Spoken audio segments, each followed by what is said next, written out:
Bon, bah écoutez, on va se lancer. Moi, je vais me présenter assez rapidement, hein. Donc, je m'appelle Lionel Régis Constant, donc je suis consultant spécialisé dans tout ce qui est data et IA chez Smile. Et donc, je ferai voilà une petite présentation sur l'origine un petit peu de l'IA générative et les use cases qui sont les plus connus pour ce nouveau type de technologie. Je laisse la parole à Alain. Oui, merci Lionel. Bien, pour ma part, Alain Rouen, je travaille chez Smile depuis presque 5 ans maintenant, sur des sujets liés au cloud de manière générale, et notamment sur la partie data IA dont parlait Lionel à l'instant, mais également sur les sujets qu'on appelle Modern Apps, la modernisation des applications, en tirant parti des infrastructures cloud publiques. Mathieu. Et Mathieu Vrette, pour ma part, moi je travaille dans les équipes Azure France, donc sur notamment l'offre Azure OpenAI Service que je vais vous décrire en fin de ce webinaire. Ravi d'être là parmi vous. Voilà, donc vous pouvez poser des questions voilà, au sein du webinaire. Normalement, sur le petit menu, vous devriez avoir la possibilité de poser des questions. Et puis, on essaiera d'en adresser un maximum à la fin du webinaire. Donc, on va commencer.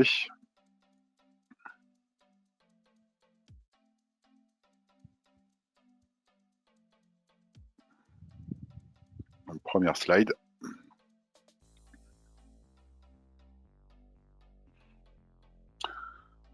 Donc, introduction à l'IA générative. Tu peux passer.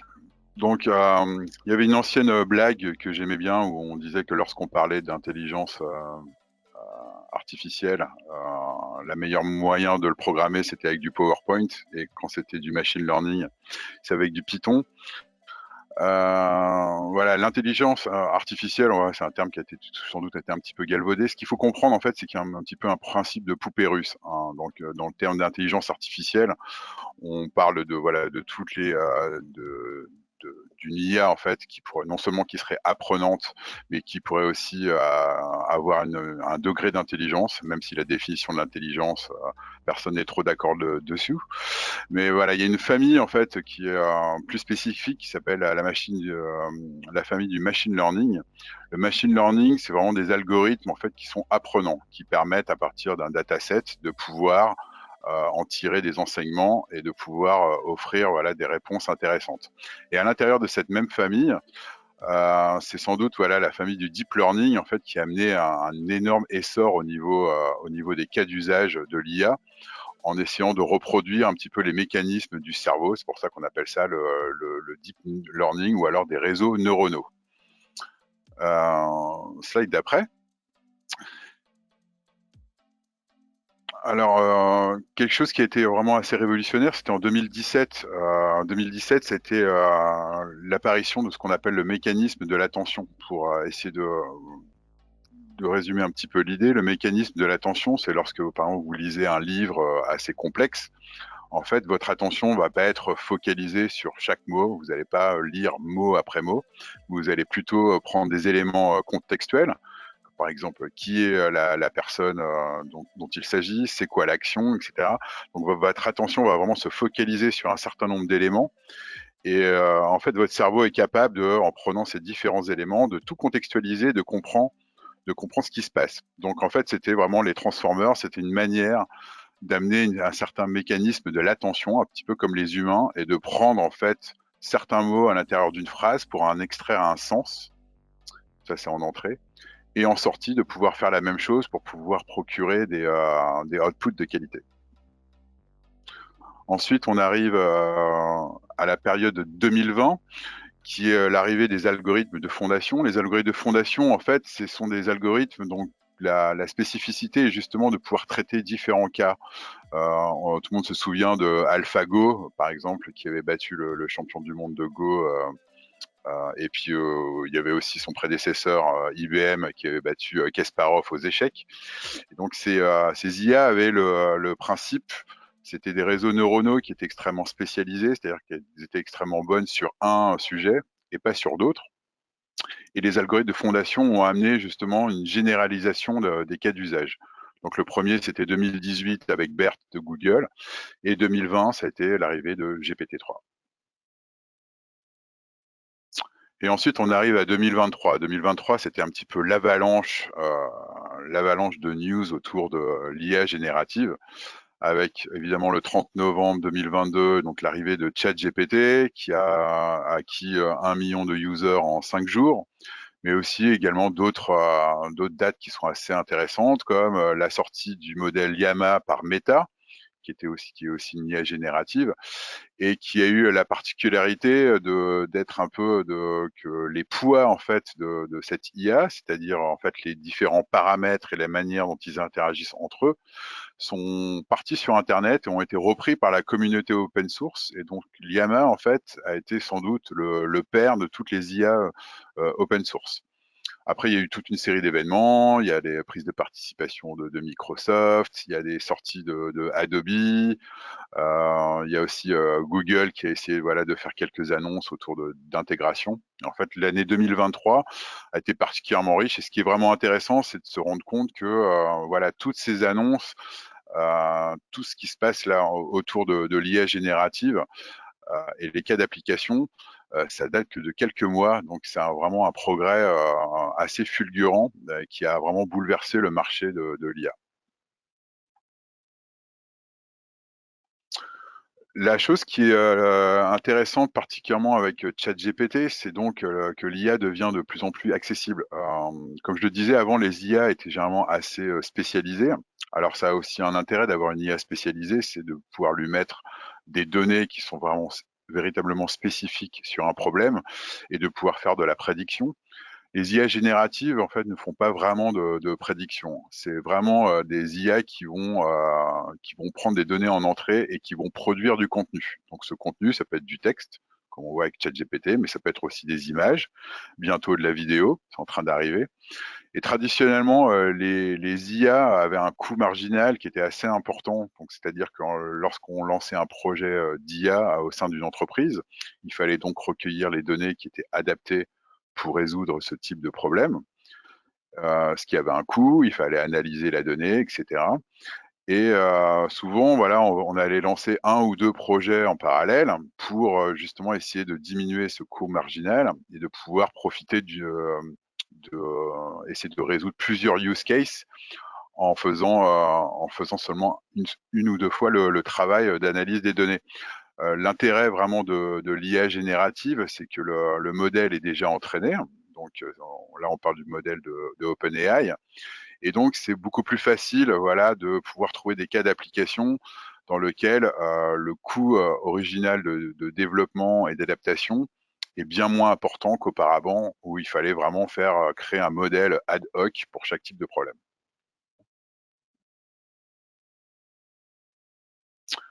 Quelque chose qui est extrêmement important aussi, c'est que souvent les gens oublient que pour faire de l'IA, il faut avoir non seulement des datas, mais il faut avoir les bonnes datas. Et pour avoir des bonnes datas, il faut avoir une gouvernance de la donnée. La gouvernance de la donnée, c'est un terme qui est assez générique, hein, ça recoupe énormément de choses, mais c'est voilà, on peut parler des choses principales, c'est le catalogage de ces données, c'est-à-dire savoir quels sont les datasets qui sont à la disposition de l'entreprise. Comment est-ce qu'on peut mettre ces jeux de données en face de KPI et d'objectifs concrets afin de pouvoir les exploiter? C'est aussi estimer la qualité des données. Est-ce que les données sont de bonne qualité? Est-ce qu'elles ont besoin de transformation, etc. Donc, sans bonne data, en fait, c'est toujours difficile de toujours faire de l'IA. Donc, ce principe de gouvernance de la donnée, de s'assurer de la qualité de ces données et de pouvoir mettre des données en face d'une stratégie d'entreprise, c'est toujours un élément qui est absolument crucial pour faire de l'IA, même avec des modèles génériques du type OpenAI. Faire de l'IA aussi, ça réclame un certain nombre de changements. Alors ça peut être des changements donc au sein du SI, mais pas seulement. Le SI, voilà, faire du MLOps, faire alors le côté Ops pour la data, ça réclame toujours un certain nombre de choses qui sont un petit peu spécifiques. mais ça réclame aussi un changement, à la fois organisationnel, mais aussi un changement humain. On sait qu'autour de l'IA, il y a énormément de fantasmes, qui sont, qui sont faits, quoi. Et donc il faut, souvent, voilà, bah, à la fois rassurer les équipes, mais aussi comprendre que les rôles peuvent évoluer, que, par exemple, on peut avoir un service support, qui va avoir une IA qui va traiter des choses de premier niveau et leur expliquer qu'en fait, heu, on va essayer de, voilà, de monter, en fait, la production de qualité, en fait, pour les collaborateurs et de voir l'IA vraiment comme une aide ou, essayer d'augmenter, en fait, un petit peu les capacités des collaborateurs. Et donc ça permet, voilà, d'avoir une vision un petit peu plus, macro, de certaines fonctions au sein de l'entreprise et voir comment est-ce que l'IA peut s'intégrer là-dedans et comment est-ce qu'elle peut rendre les choses plus faciles. Donc, le marché, il est en croissance, assez exponentielle, hein, voilà, 4 440 000 000 $, c'est une estimation qui a été faite par McKinsey, il y a pas longtemps sur le marché en 2025. Et donc c'était juste un slide pour vous montrer que, voilà, à peu près tout le monde s'accorde pour dire que le marché va véritablement exploser. Et donc il y a vraiment la problématique pour, des entreprises pour être prêtes à à participer un petit peu à ce marché, voir comment est-ce qu'elles peuvent en bénéficier. Alors, je vais parler assez rapidement de quelques use cases, autour de l'IA et voir qu'est-ce qu'on peut faire avec, l'IA générative. Donc le 1er point, c'est l'augmentation, de contenu. Un des cas les plus connus, hein, c'est, l'assistance pour écrire du code pour les développeurs. Mais ça peut être aussi, voilà, de la structuration pour, l'écriture, d'articles ou pour des services marketing, ça peut être de la traduction et cetera, tout. Donc c'est vraiment, voilà, aider, en fait, les rédacteurs, que ça soit des développeurs ou, des gens du marketing à augmenter et à contextualiser et à rendre plus spécifique souvent leur contenu. La deuxième partie, c'est la création de contenu. Donc, là, c'est de la création, ad hoc, donc ça peut être la création de texte, mais ce qui vient de plus en plus souvent maintenant, c'est aussi la création, d'images. On pourra penser à Midjourney, hein, qui a eu un succès, énorme. Ça peut être la création de mots-clés pour le SEO, d'articles de blog, la communication pour les réseaux sociaux, puisqu'on peut demander, en fait, à une IA générative à partir d'un seul contenu, on va pouvoir par exemple lui dire, bah, donne-moi un ton qui soit compatible avec tel ou tel réseau social, fais-moi quelque chose de plus sérieux pour une newsletter ou pour un article de blog, etc. Et tout. Donc c'est, voilà, c'est cette création de contenu qui est vraiment au cœur de l'IA générative. La contextualisation aussi, c'est quelque chose qui est assez important, hein, c'est pouvoir labelliser et catégoriser d'une manière un petit peu intelligente les contenus. On peut penser à l'un des grâles du marketing, hein, qui est l'analyse de sentiments clients. C'est-à-dire de pouvoir, essayer de prédire par rapport à du contenu d'un client, si le client est plutôt, enthousiaste ou s'il est réfractaire ou si c'est un ambassadeur ou s'il est contre et cetera tout. Et ça permet donc de pouvoir, voilà, à la fois adapter ses offres, mais aussi adapter ses contenus. Ça peut également, aider des commerciaux à personnaliser des messages. Donc cette partie contextualisation, elle est assez importante, puis on peut parler de l'e-commerce, par exemple, où on va pouvoir catégoriser et labelliser, par exemple, des offres ou des produits et ce qui permet, voilà, d'améliorer la performance. Amélioration du search, voilà, le search, ça peut être le search à l'intérieur d'un site, justement, d'un site e-commerce où de plus en plus souvent, on commence à voir des clients qui font des requêtes, au lieu de taper juste, t-shirt bleu, qui commencent à véritablement à taper des phrases et je pense que les clients, voilà, dans ce contexte-là, vont être de plus en plus habitués à faire des requêtes complexes, dans un moteur de recherche. Donc ça peut être un moteur de recherche, général, type Bing, ou ça peut être un moteur de recherche, pour un site, d'e-commerce, par exemple. Il peut y aussi avoir la création de plugins, hein, il y a pas mal de sociétés qui ont créé des plugins qui permettent à partir de ChatGPT de chercher directement leur offre ou leurs produits afin que ça soit accessible, à l'intérieur de l'interface, de l'IA. Et puis, voilà, l'une des grandes, ça serait mon dernier cas d'application, Là où les chatbots ont eu des grosses difficultés dans le passé, c'est-à-dire que c'était quelque chose qui était extrêmement scripté. Les LLM, donc c'est-à-dire les Large Language Models, qui sont donc des IA génératives type ChatGPT, sont extrêmement bonnes en fait à pouvoir avoir une conversation qui soit fluide, un petit peu humaine avec leurs interlocuteurs, et ça permet vraiment voilà de offrir à la fois un dialogue, mais aussi des offres de services, de contenu qui sont extrêmement intéressantes, et donc de pouvoir avoir des chatbots qui, pour la première fois, sont véritablement performants, qui permettent aussi également de créer des actions. Et donc c'est l'un des grands secteurs d'application de l'IA générative, c'est tout ce qui est autour du customer service, de la communication avec les clients, et donc des chatbots.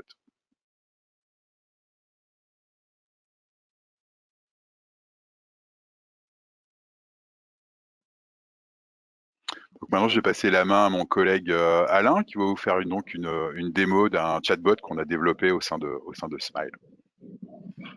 Oui, merci Lionel. Alors, avant de faire cette démo, en fait, je voulais revenir un petit peu sur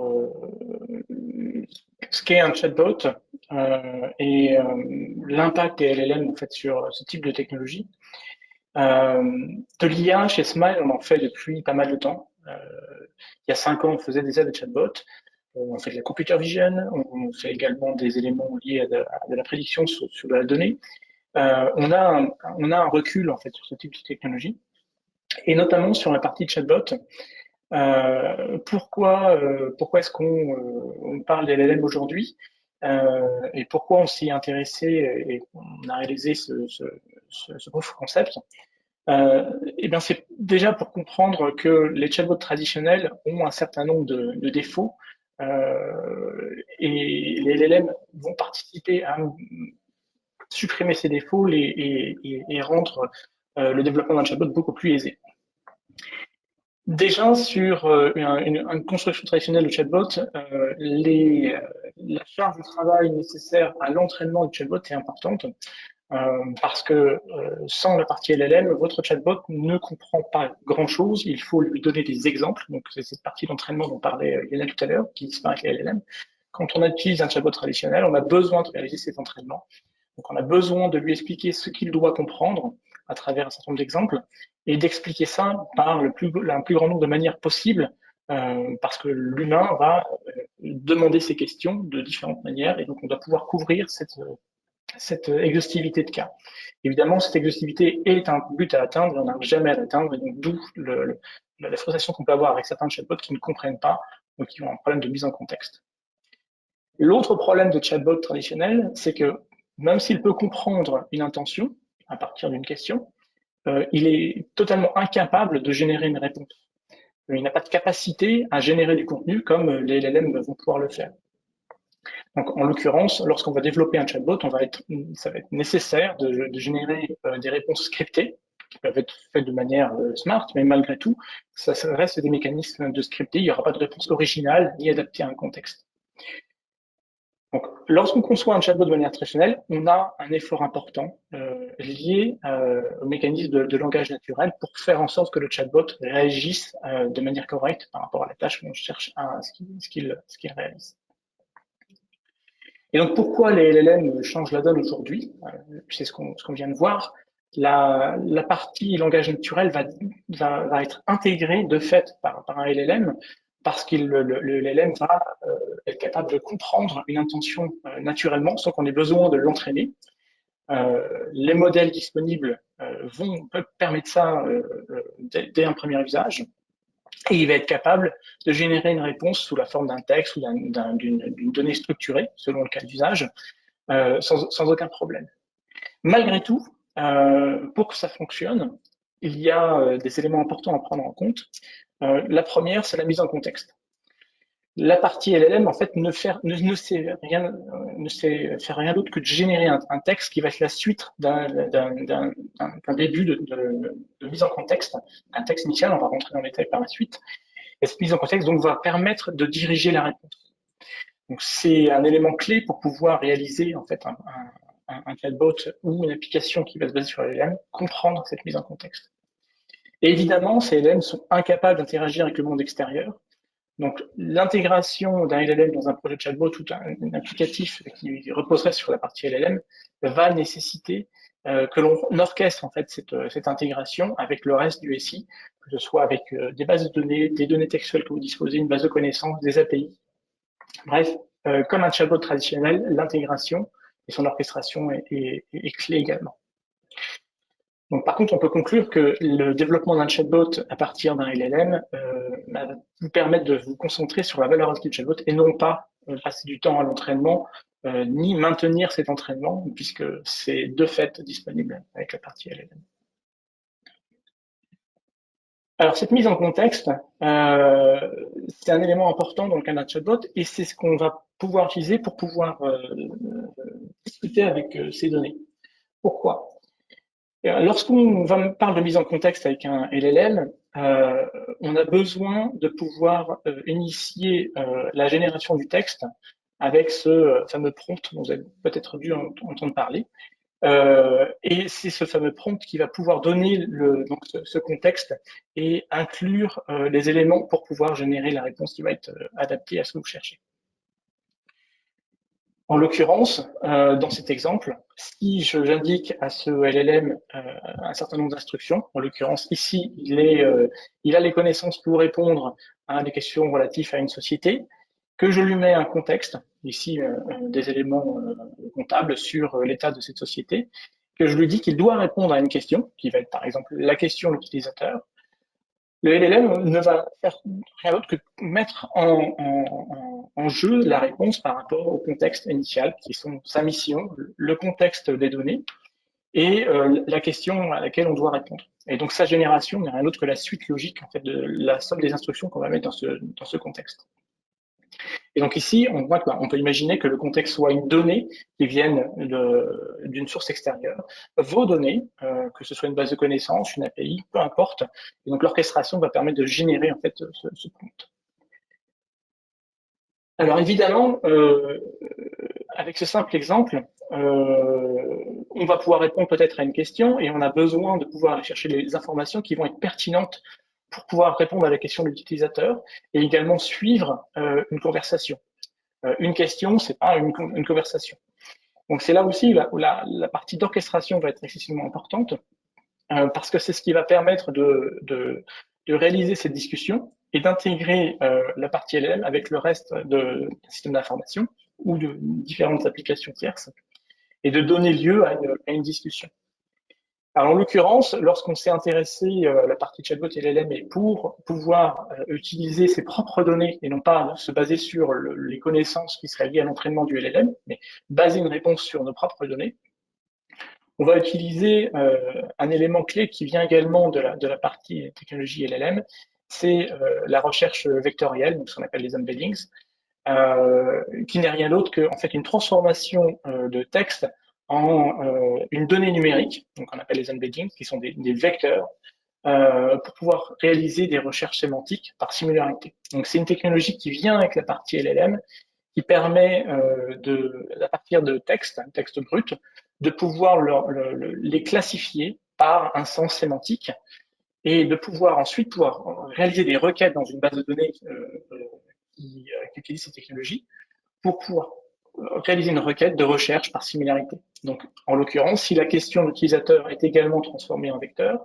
elle va servir de requête pour trouver les différents éléments qui vont pouvoir interagir, pouvoir rechercher les éléments textuels de cette base qui ont une similarité.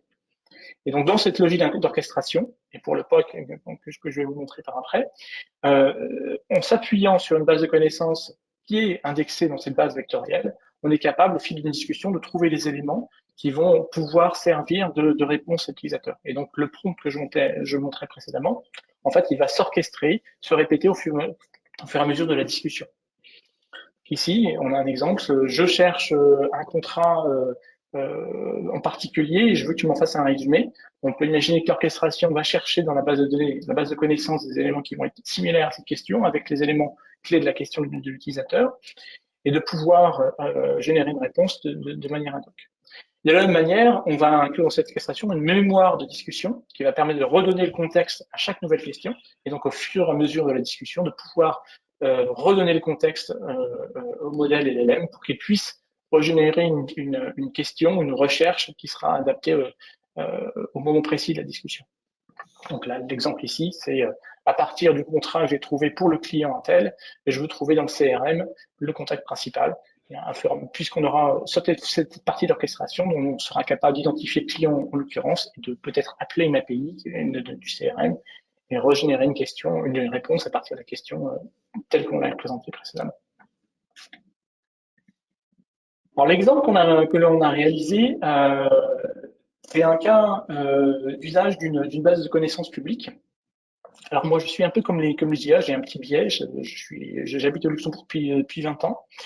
Et le Luxembourg est connu pour sa place financière, son industrie financière. Et il y a une institution publique qui s'appelle la CSSF, qui est, on va dire, le gendarme en fait de cette industrie, et qui publie de l'information publique à destination de cette industrie pour sa régulation, son activité, etc. Et on s'est basé sur cette base de connaissances à partir de leurs données publiées sur leur site pour concevoir un chatbot qui serait capable de répondre aux questions de toute partie sur ce sujet. Et il l'enfermait également dans ce cadre qui est sa mission particulière et il ne répondra qu'avec les données de cette base de connaissances, rien d'autre. Donc pour ce faire, on a extrait quelque chose comme 200 PDF de leur site, une centaine de pages web, et on les a indexés dans ces bases de connaissances vectorielles, et on a orchestré un chat autour de cette base de connaissances. Également, pour faire le pont avec notre partenaire Microsoft, un des enjeux de ce POC était aussi de montrer la capacité de construire un chatbot qui allait être indépendant de l'API publique d'OpenAI pour mettre en cas d'usage un chatbot qui se baserait sur des données privées ou un usage particulier restreint un cas d'usage d'abonné ou un service particulier. Et donc, ici, le chatbot s'appuie sur les services Azure, OpenAI, pour pouvoir générer la discussion. Et donc, on est dans un cadre typique d'une application qui serait déployée pour un besoin, un business particulier. Alors, juste pour illustrer ce chatbot, une vidéo de démonstration de ce qui a été réalisé.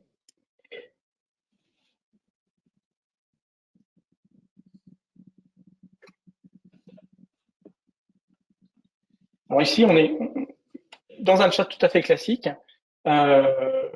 où la mission du chatbot est de répondre sur le contexte de la CSSF et sur une base documentaire qui date entre janvier 2022 et avril 2023, donc l'ensemble de la base de connaissances qu'on a extrait des données publiques de la CSSF. Et on va, au fur et à mesure de la discussion, lui poser des questions qui vont de très génériques à très spécifiques, en demandant des informations générales sur la CSF jusqu'à arriver à une recherche sur une circulaire, donc un document technique juridique émis par la CSF pour une question bien particulière. Et les réponses que l'on obtient vont être documentées dans le sens où on va pouvoir avoir les références des documents qui ont servi à générer la réponse. Donc on aura toujours les liens vers les documents qui ont été utilisés au cours de la discussion pour pouvoir générer la réponse. Donc on les voit ici, avec les liens sur les PDF et les textes qui ont servi d'un extrait. L'expérience ici est de montrer le mécanisme. Évidemment, en termes du X, c'est des choses qui peuvent s'adapter d'un projet à un autre. Ici, c'est de démontrer la logique de construction des réponses.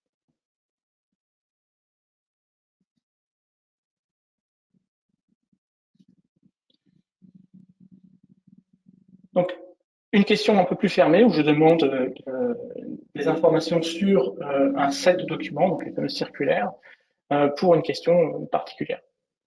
Donc, il va me retrouver les documents liés à cette question. Et là, je vais indiquer non plus une question vague sur le circulaire, mais je vous demande le circulaire en particulier. Donc, on a utilisé la nomenclature de la CSF pour pouvoir retrouver les documents. Et au fur et à mesure des questions, on va avoir des éléments de contexte qui vont s'ajouter, ce qui permet au chatbot de pouvoir faire référence à son contexte. Donc, il est capable également de retrouver des informations qui sont spécifiques dans une circulaire, la date d'application, et de refaire un résumé sur ce contexte. Donc on va garder à nouveau le contexte dans la discussion.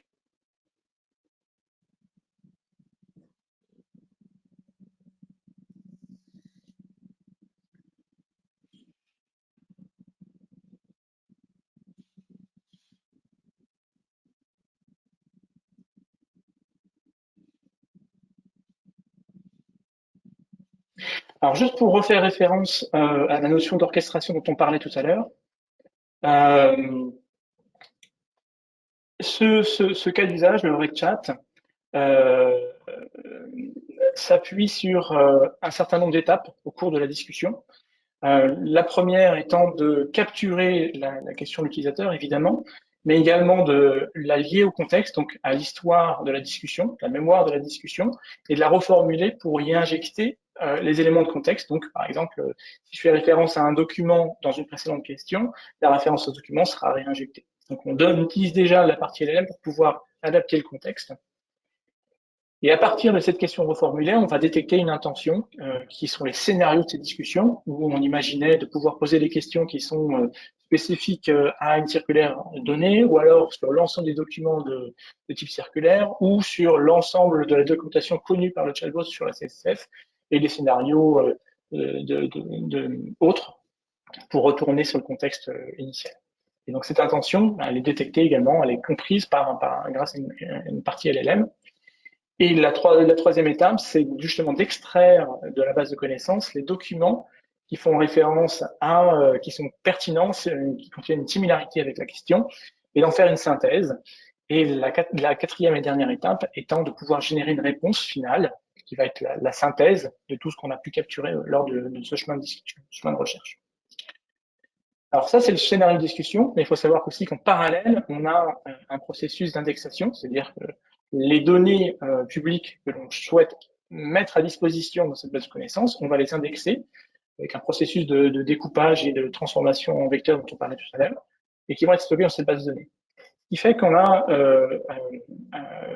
deux éléments qui sont en parallèle et qui vont vivre de manière indépendante, le chemin de discussion, qui lui peut être maintenu d'une manière ad hoc pour pouvoir servir les scénarios de discussion, mais qui est indépendante de la partie base de connaissances, qui elle va vivre sa vie également, et qui peut évoluer de manière indépendante du reste de l'application.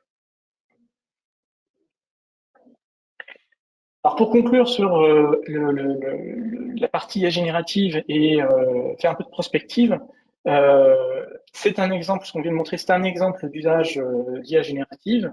Donc dans le cas d'un chatbot, pour pouvoir dialoguer avec une base de connaissances, y trouver l'information. Mais il faut bien comprendre que les cas d'usage, notamment dont parlait Lionel, s'appliquent à d'autres domaines. Ici, simplement, sur ce diagramme, en se mettant dans un cas d'usage qui serait un site e-commerce, on peut tout à fait imaginer l'usage d'une partie LLM pour un chatbot de support client, un peu comme on l'illustrait à l'instant, qui se baserait sur du CRM, sur la base de connaissances internes, mais également du LLM pour pouvoir émettre des recommandations sur des produits, sur base d'un historique d'achat, sur base d'un profil utilisateur particulier, et également de l'IA générative d'un autre type pour générer de l'image, par exemple des variations. Imaginez des produits dont on n'a qu'une seule couleur en photo, mais dont on aimerait avoir une projection sur d'autres couleurs. Une IA générative pour de l'image, c'est faire ça. Donc générer du contenu de manière ad hoc.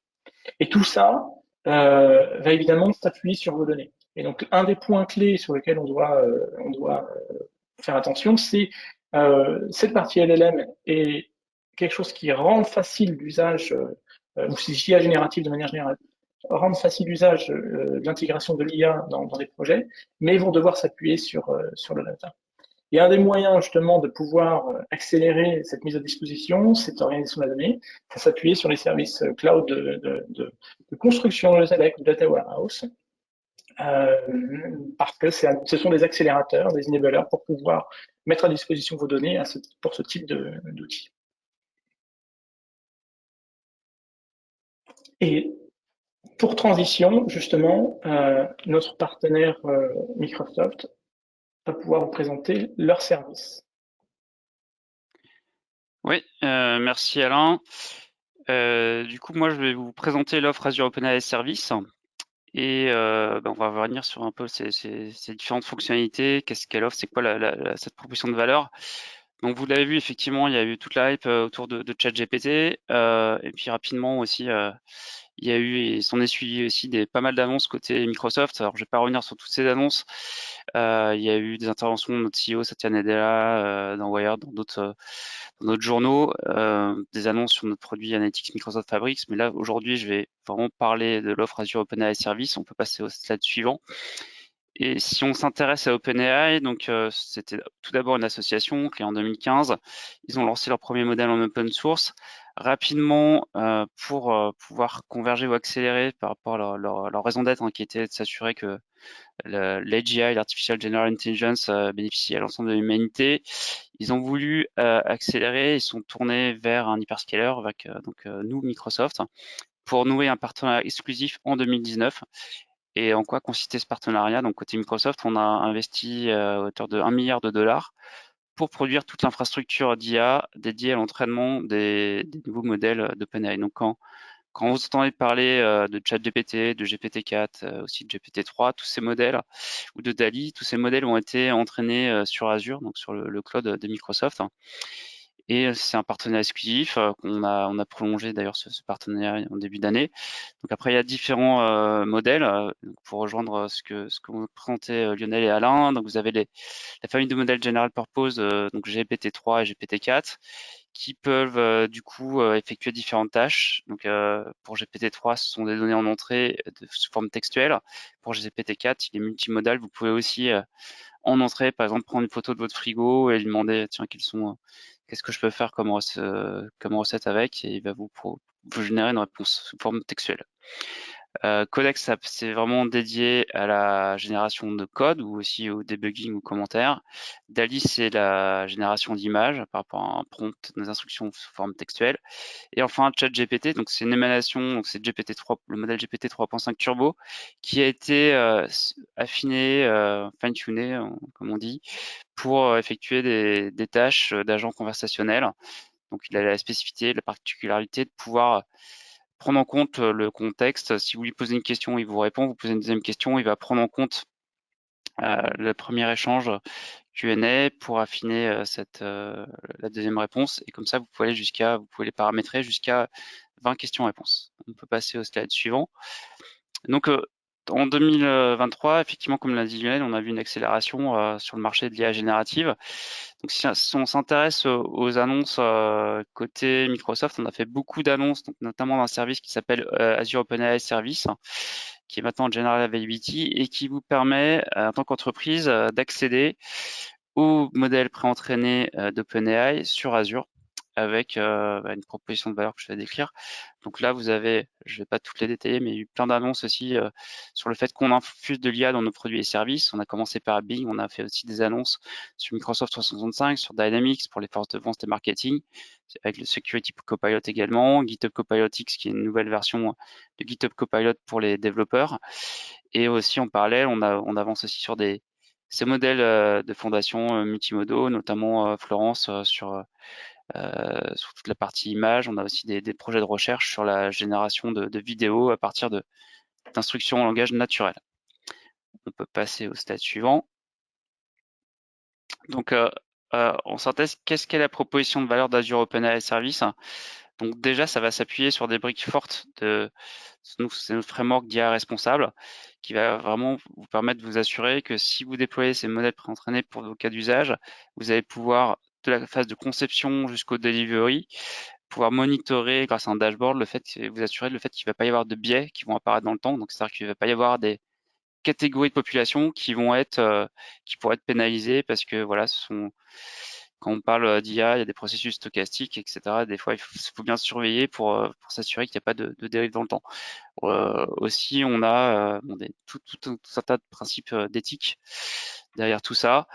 Le point important à noter, je vais y revenir tout à l'heure, mais on vous garantit que vos données, en tant qu'entreprise, restent vos données, qu'on ne va pas s'en servir pour réentraîner un modèle ou entraîner un modèle, que ce soit un modèle d'OpenAI ou Microsoft. Donc Azure OpenAI, ça vous permet d'accéder à ces modèles préentraînés, donc GPT-3, GPT-4, DALL-E, ChatGPT. Ils peuvent tourner, vous pouvez faire les déploiements pour la partie inférence en France ou en Europe. Donc en fait, vous n'avez pas nécessairement des workflows, des flux qui vont aller jusqu'aux États-Unis, contrairement à l'utilisation en direct d'OpenAI. Comme vous le voyez sur le haut du slide, on infuse aussi toute cette IA dans ces plein de copilotes. Ce qu'il faut également retenir, au-delà de l'aspect réentraînement, donc c'est qu'en utilisant donc Azure OpenAI Service, vous bénéficiez de toute la politique best in class de contrôle d'accès basée sur les rôles. Vous pouvez chiffrer vos données si vous avez des données sensibles avec vos propres clés de chiffrement. Donc voilà, en termes de compliance, de sécurité, vous avez les meilleurs standards sur Azure et vous avez la garantie que ces data ne vont pas servir à entraîner un modèle. Contrairement, vous avez dû voir il y a eu un mauvais buzz sur le fait que des personnes de Samsung avaient utilisé ChatGPT en direct donc via OpenAI et manque de chance, ça coïncidait avec une période de entraînement des modèles. Du coup, après, il y a eu des fuites. Je ne vais pas revenir sur les différentes catégories de cas d'usage puisque ça a été explicité par Lionel. On peut passer au slide suivant. Donc aussi, ce qu'il faut retenir, c'est que souvent, quand on a un projet d'intelligence artificielle, certes, on a besoin d'utiliser CLM, Large Language Model, pour différentes fonctionnalités, mais on va aussi s'appuyer sur d'autres services. Donc si je prends par exemple, on a un exemple qui revient souvent par rapport à des déploiements chez pas mal de nos clients, c'est tout ce qui est Call Center Analytics. Vous avez des transcripts au format voix entre un conseiller client et un client. Vous allez, grâce à des modèles speech to text, donc nos services cognitifs d'Azure, le transformer en texte. Et après, vous allez pouvoir, par rapport à l'orchestration que soulignait Alain, faire appel à LLM et du coup demander par exemple GPT-3 ou GPT-4, une analyse de sentiments, dire est-ce que le client était content à l'issue de l'appel, pourquoi il a appelé. Après, vous allez aussi pouvoir alimenter votre CRM, Power BI. Donc, on a toute une suite d'outils, des outils destinés aux data scientists avec Azure Machine Learning notamment, et aussi des outils que vous pouvez utiliser pour la création d'applications, pour infuser l'IA dans vos applications. Donc, on a fait notamment des annonces pour pouvoir, on a tout un framework qui vous permet de créer vos propres copilotes en tant qu'entreprise. On peut passer au slide suivant. Si on s'intéresse maintenant à GitHub Copilot, puisque c'est vraiment un des premiers cas d'usage sur lequel on a un petit peu de recul, puisque c'était déjà, on a déjà infusé via Azure OpenAI et le modèle Codex GitHub Copilot avec ces modèles LLM. Donc on a un petit peu de recul. Vous pouvez lui demander notamment de générer des classes en Python ou dans un autre langage, de faire la traduction de langage, de faire du debugging. Donc on a pas mal de retours. Et si on regarde sur le slide suivant, on a différentes métriques d'adoption sur GitHub Copilot par les développeurs. C'est vraiment des développeurs confirmés, pas que des citizen développeurs qui l'utilisent. Donc à date, on peut dire que 46% du code généré sur GitHub Copilot est généré par l'IA. La plupart des développeurs qui l'utilisent sont satisfaits parce qu'ils trouvent leur travail plus épanouissant. En fait, effectivement, ils vont pouvoir déléguer différentes routines, différentes tâches à cette IA. Et après, ils voient leur rôle se transformer un peu dans un rôle de méta-architecte où ils vont finalement superviser ces tâches et se concentrer vraiment sur prendre du recul et orchestrer tout ça.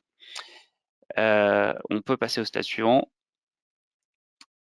Donc j'avais rappelé quels sont les différents modèles accessibles. Donc à noter que GPT-4 et ChatGPT peuvent être déployés en France, donc dans nos data centers en France.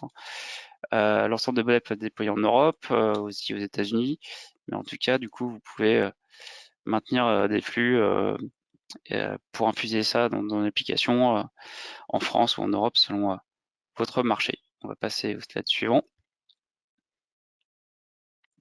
En termes de fonctionnalités, donc la génération de contenu, tout ce qui est résumé, génération de code, recherche sémantique. La recherche sémantique, c'est parce que les autres on a déjà développé, donc c'est vraiment on va dire un cas d'usage qui revient pas mal, notamment pour des entreprises qui ont des gros corpus de documents à analyser. Et dans ces cas-là, on va effectivement s'appuyer sur la technologie des embeddings avec le stockage de données dans une base de données vecteur.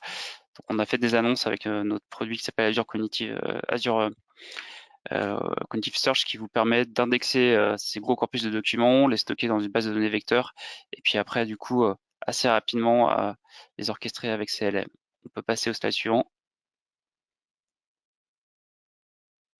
Voilà, ce qu'on voit ici, c'est que ce qui revient systématiquement, c'est des use cases de personnalisation, d'amélioration des business process. Donc, pour vraiment retenir, s'il y a une chose à retenir sur Azure OpenAI Service, donc on met à disposition ces modèles pré-entraînés avec tous les standards les plus avancés du marché en termes de compliance et de sécurité, et on vous garantit qu'on ne va pas entraîner des modèles, que ce soit des modèles d'OpenAI ou aussi des modèles de Microsoft. Alors après, je vais aller très rapidement, mais vous verrez ça dans le deck, mais on offre différents services. On a fait des annonces il y a quelques semaines dans un événement qui s'appelle Build au marché. On propose maintenant en public preview un produit qui s'appelle Bring Your Own Data. Donc vous pouvez aussi dans le studio d'Azure OpenAI, Azure AI, importer vos datasets sous format PDF ou dans une base de données vecteur pour après interroger, contextualiser finalement ces modèles LLM avec vos propres datasets, des corpus de contrats, des, des corpus de spécifications techniques et j'en passe. Donc ça, c'est une grande avancée. On peut passer au slide suivant. On a donc aussi tout un écosystème d'outils donc avec les AI Studio qui vous permet de faire cette orchestration de modèles, de faire aussi avec un outil qui s'appelle Promptflow de l'A/B testing. Vous pouvez tester entre un modèle pré-entraîné d'OpenAI sur Azure OpenAI ou un modèle open source les performances, voir si vous spécifiez dans le metaprompt pour un chatbot différentes instructions, vérifier qu'il n'y a pas de tentative de jailbreak dans un cas ou dans un autre. Donc vous pouvez vraiment faire de l'A/B testing, vous appuyez sur cette base de données vecteur si vous avez des gros corpus de documents à indexer, à analyser, et du coup faire travailler, avancer de façon fluide sur cette contextualisation pour vos cas d'usage. On peut passer au slide suivant. Donc ça, je l'ai déjà évoqué, c'est notre approche sur l'IA responsable, et ça, c'est vraiment clé au-delà de fournir des outils pour le développement, la conception et le delivery de ces modèles. On vous propose aussi de surveiller ce que ça donne en termes d'apparition de biais, d'avoir cette approche d'IA responsable. À noter que pour tous les cas d'usage qui ont trait à la reconnaissance faciale, si vous les utilisez sur Azure, nous, on a des politiques assez strictes pour contrôler le cas d'usage, et c'est seulement dans certains cas que vous pouvez le faire. Et on peut passer au stade suivant, ce qu'on a annoncé à Build pour dans la continuité de cette IA responsable, c'est un produit qui s'appelle Azure AI Content Safety, donc notamment pour des cas d'usage sur l'e-commerce ou pour l'utilisation de chatbots en online. Ça va vous permettre de définir, de paramétrer dans les prompts jusqu'à quel niveau peuvent aller vos clients ou vos utilisateurs internes en termes de contenu. On peut imaginer, pour que dans pas mal de cas de figure, on va vraiment être très restrictif sur des contenus violents, etc., caractère sexuel ou de mutilation. Pour d'autres cas, par exemple, je sais pas s'il faut interagir avec un commissariat, vous pouvez imaginer devoir prendre en compte des déclarations de personnes blessées, etc. Et du coup, mettre des filtres sur ces prompts de façon plus flexible. Pareil pour la partie completion, la partie génération, vous pouvez aussi mettre des filtres. Donc ça, c'est un produit qui est nouveau et vous pouvez l'utiliser depuis l'AI Studio pour l'utilisation, pour infuser ça dans ces modèles LM dans vos applications. Voilà, j'en ai terminé. Merci à vous et je repasse la parole à Lionel. Donc merci à tous. Si vous avez des questions, alors il y a déjà quelques questions qui ont été posées. La première, c'était pour recevoir les slides. En fait, vous allez recevoir automatiquement une petite documentation donc d'ici demain ou après-demain, donc pour tous ceux qui sont inscrits. Donc voilà, vous aurez quelque chose que vous pourrez rapporter.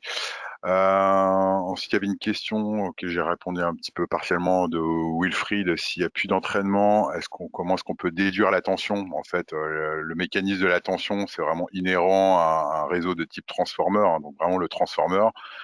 Le but du jeu, pour lui, c'est d'essayer de prédire l'intention de l'utilisateur, l'intention des mots en entrée, de comprendre ça. Donc, quand je disais que l'IA était plus accessible qu'auparavant, vraiment de l'IA générative, c'est qu'en fait, il est plus facile de déduire l'intention des utilisateurs, puisqu'en fait, ce mécanisme est déjà construit à l'intérieur du modèle. Donc, on n'a pas besoin de réentraîner un modèle sur essayer de comprendre ce que veut l'utilisateur, comment est-ce qu'on va formuler la réponse, etc. Tout, c'est déjà à l'intérieur du moteur. Et ensuite, je crois qu'il y avait une petite série de questions, c'était peut-être plus pour Alain.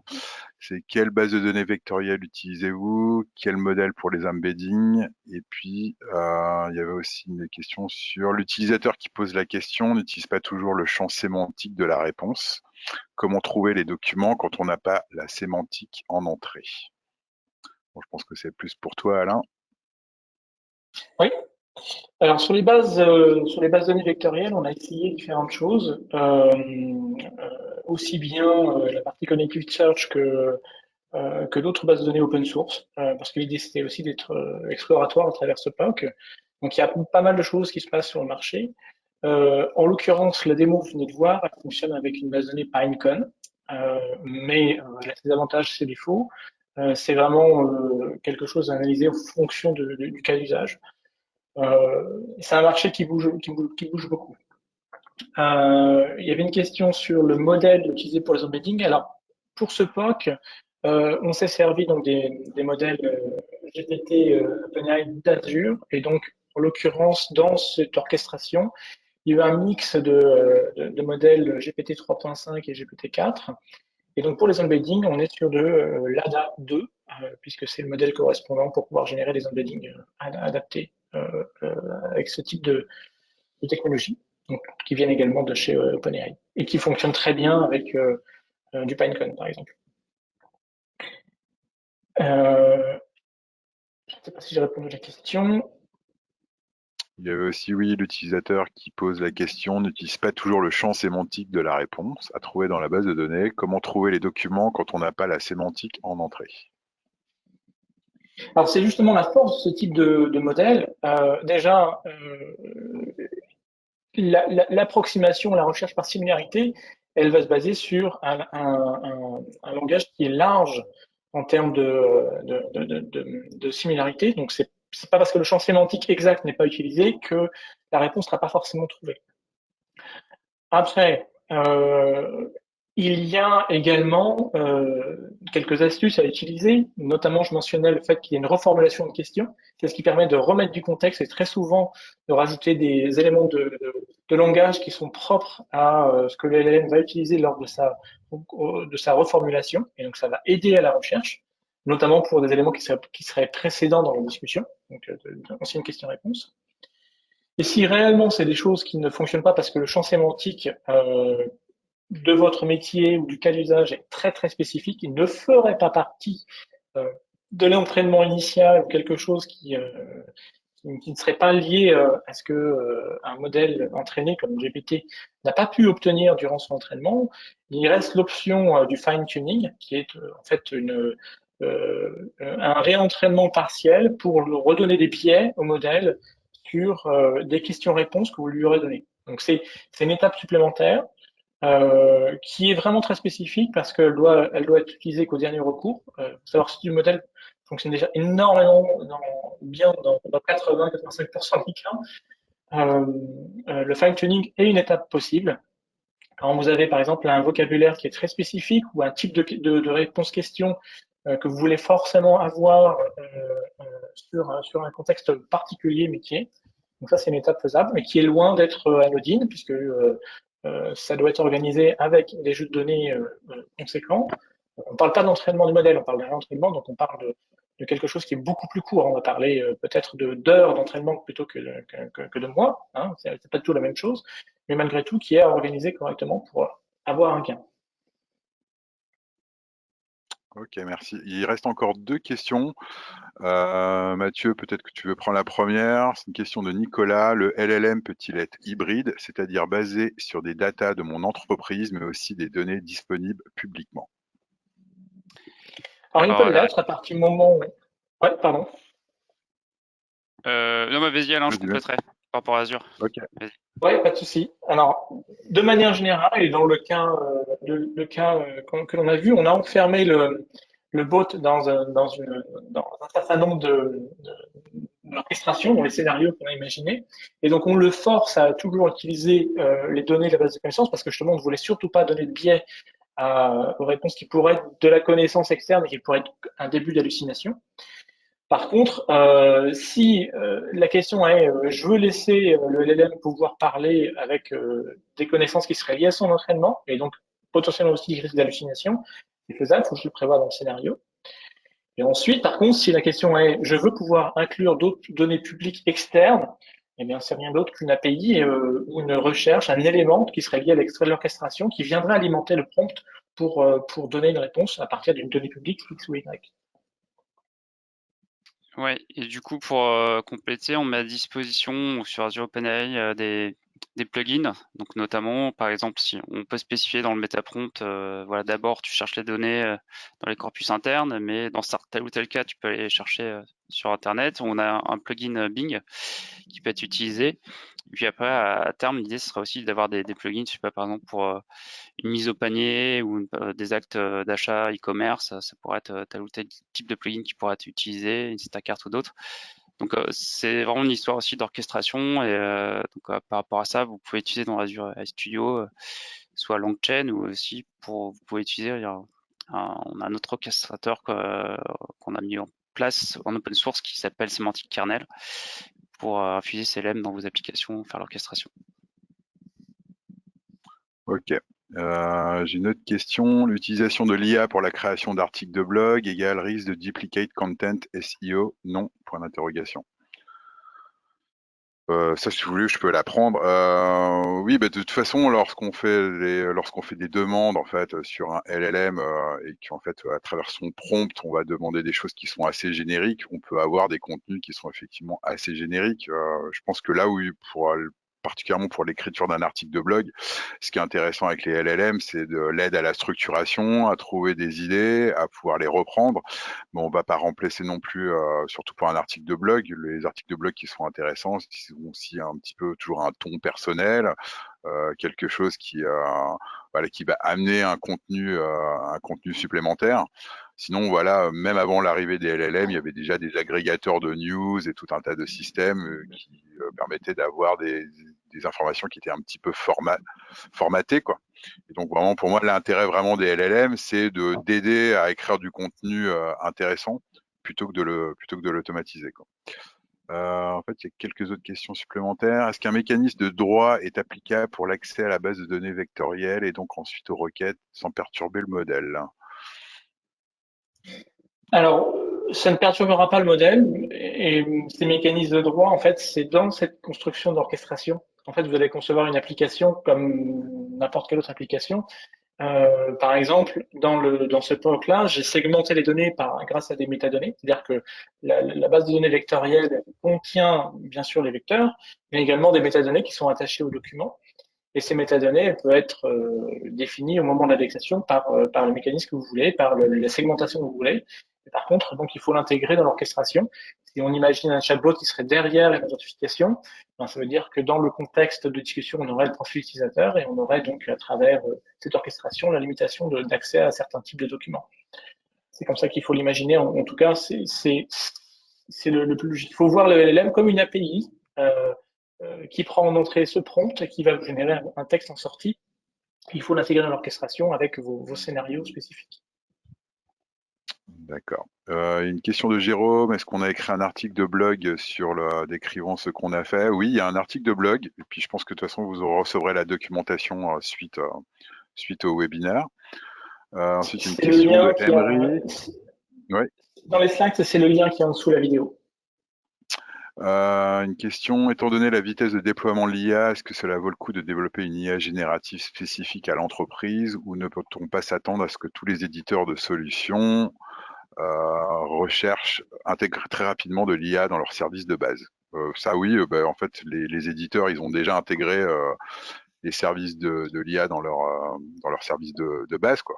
Là, ce qui était intéressant avec le chatbot, c'est de comprendre le concept qu'on peut à la fois utiliser le moteur d'OpenIA et à travers des services Azure, par exemple, de pouvoir envoyer des requêtes, mais d'avoir aussi son propre corpus de connaissances. Donc de pouvoir faire en fait une manière un petit peu d'adapter en fait une IA à son entreprise. Et sinon, il va y avoir évidemment énormément d'éditeurs et de solutions qui vont intégrer de l'IA générative à travers leur solution, quoi. Dernière question, parce qu'on est arrivé à midi 3. Est-ce que le LLM peut inventer ou prédire des informations à partir de précédentes analyses? Est-ce que quelqu'un veut prendre cette question? Alors, il n'est pas du tout fait pour faire de la prédiction. La génération, elle est purement statistique liée à son entraînement. C'est pas des modèles faits pour de la prédiction comme un LSTM pourrait l'être. Donc, il peut faire de la synthèse, il peut faire un résumé, il peut extraire des entités ou appliquer une transformation sur la donnée ou générer de la donnée structurée, mais il ne sera pas adapté à faire de la prédiction sur base d'une série temporelle, par exemple. Il y a d'autres modèles qui sont faits pour ça. En fait, c'est un peu les réseaux neuronaux dont on avait parlé au départ, voilà, où on va leur donner vraiment des informations spécifiques et qui vont pouvoir faire de la prédiction sur ces informations spécifiques plutôt qu'un LLM ou un moteur type GPT, qui vont être les meilleurs pour faire de la prédiction. Écoutez, en tout cas, je voudrais remercier à tous ceux qui sont venus sur ce webinaire, sur ce sujet qui est très à la mode en ce moment, mais qui va sans doute bouleverser énormément de cas d'usage et le paysage, en tout cas digital. Et puis, remerciement particulier à Mathieu Bray de Microsoft qui est venu nous rejoindre. Et donc, Alain, notre CTO Data. Donc, merci à tout le monde de nous avoir rejoints. Et puis, j'espère avoir bientôt de vos nouvelles. À bientôt. Merci. Merci. Merci à tous. Merci, au revoir. Au revoir.